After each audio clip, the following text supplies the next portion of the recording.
ndagusuhuje wowe ukurikira Omar TV Show, ndagusuhuje aho uherereye hose mu Rwanda, uri mu burasirazuba, uburengerazuba, amajyepfo, amajyaruguru ndetse n'uri mu mujyi wa Kigali. Nawe ndagusuhuje cyane, kandi nawe uri hanze y'u Rwanda ukaba wumva n'ururimi rw'ikinyarwanda, ndagusuhuje. Komeza umere neza, kanizere ko rero mumeze neza. Aho byaba bitameze neza ni ukwihangana, isi ntago ihora itanga ibyo abantu bifuza. Ejo uyu munsi byaba bitameze neza, ejo bikaba bimeze neza. Ubuzima ni ups and down, ubuzima burahindagurika. Komeza ugubwe neza rero wowe udukurikiye, kandi nawe mu by'ukuri utameze neza ukomeze wihangane. Uyu munsi rero mu nkuru n'amakuru bisesenguye, mu by'ukuri abantu bose biriwe ku mihanda, abantu bamwe bareba ibyo birebera, abandi mu by'ukuri bareba izo ngabo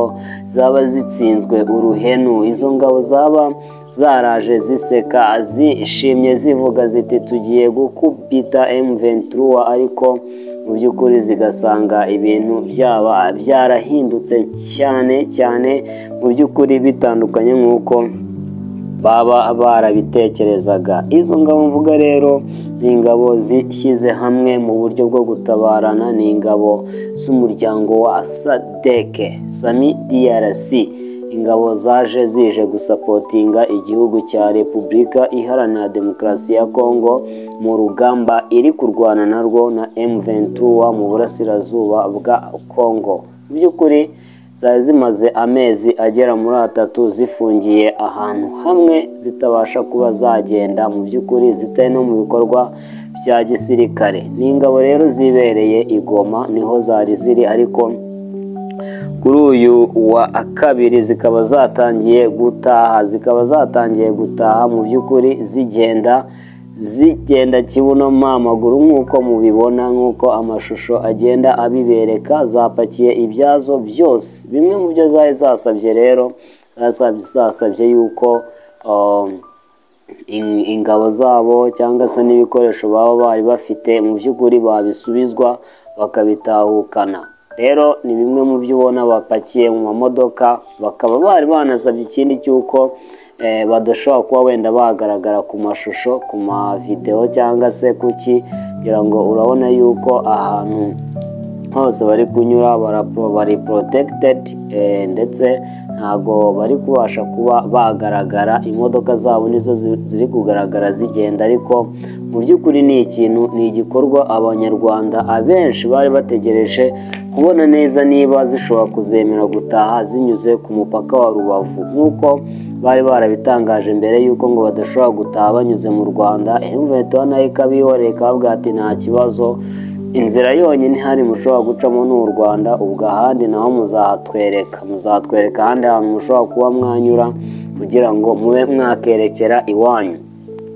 Biteganyijwe rero yuko bari kunyura uno muhanda Rubavu Kigali umanuka i Musanze, ndetse bakaba bafata Kigali Rusumo kugira ngo bambuke bajye Tanzania, dore ko muri izi ngabo za SADC harimo n'igihugu cya Tanzania, harimo igihugu cya Malawi, harimo n'igihugu cya South Africa. Rero aho muri Tanzania niho bari bukambikire, ariko urumva yuko ari ibintu mu by'ukuri biba bitangaje, ari ibintu biba bitangaje ku ngabo nk'izi ngizi. Ngira ngo murabona ibikoresho bafite, ni ibikoresho bikomeye cyane. Bari baje bazanye n'amato, imbunda za kirimbuzi, mu by'ukuri bakaba bari kubisubirana iwabo, byambutse igihugu biragiye. Murabona yuko amakamyo ni menshi cyane, mu by'ukuri ni ibintu abaturage biri gukomeza kubatungura. Abaturage byabatangaje, urabona ukuntu bari kureba bitegereza bavuga bati ibi ni ibiki. Mu by'ukuri tugarutse by'umwihariko kuri izi ngabo za SADC cyangwa se zaje gufasha iki gihugu cya Kongo zitwa Sami DRC, ni ingabo zari zaranarwanye no muri 2012, harimo n'ino Tanzania tuvuga. Mu by'ukuri ko zikupita M23 zirayihashya, then zibasha kuba M23 yagenda ikava mu gihugu cya Kongo, ahubwo nyuma yaje kongera ikisuganya ikabasha kuba yagarukana imbaraga n'imbaduko. Rero muri uku kuba izi ngabo zari zararwanye na M23 n'ubundi hari abavuga yuko n'ubundi icyo gihe M23 ubwayo yari yisubiranyemo, nta mbaraga ngo yari ifite. Ba Rurankunda n'Aganda ngo mu by'ukuri bari bari mu kwisubiranamo, ndetse bahita bafatirwa muri icyo cyuho, barabakubita babasha kuba babomotsa igihugu, bava Kongo, bamwe bahungira mu Rwanda, abandi bahungira mu gihugu cya Uganda. Rero M23 iriho ubu ngubu bikaba bivuga yuko ari ari ikipe iri gukora nk'ikipe nyine, ni ikipe ifite igisirikare gikomeye, ifite umutwe w'ishyaka AFC. Rero bikaba ngo bigoye kuba bayitsinda mu by'ukuri ngo babashe kuba bayikura ku ntego yihaye. Ngira ngo murabibona yuko rero babashe kuba barekura izi ngabo za SADC, barazirekura bavuga ati ngaho nimugende nimutuvire ku butaka.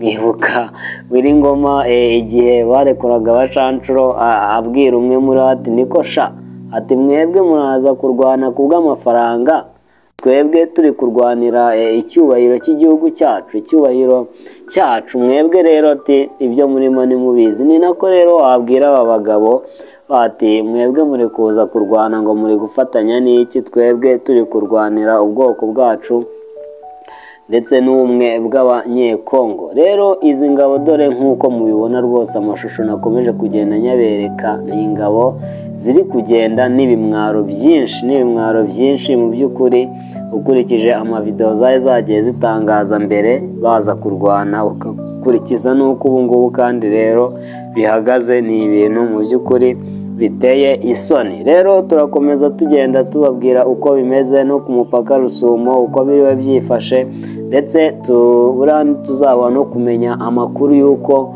byitwaye niziba zimaze kugera Tanzania. Gusa amakuru ari nuko biteganyijwe yuko bagomba kugenda bakagera Tanzania, then bakava Tanzania bafata indege bagenda bajya mu bihugu byabo bigiye bitandukanye. Nkwibutsa yuko nyine harimo ingabo zo muri Malawi, harimo ingabo za South Africa, harimo n'ingabo nyine za Tanzania.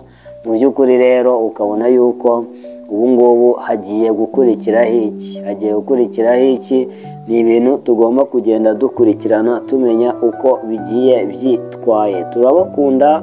Omar TV Show nakagaruka amakuru ni ibisanzwe, reka tubabwiye tuti mukomeze kugira ibihe byiza.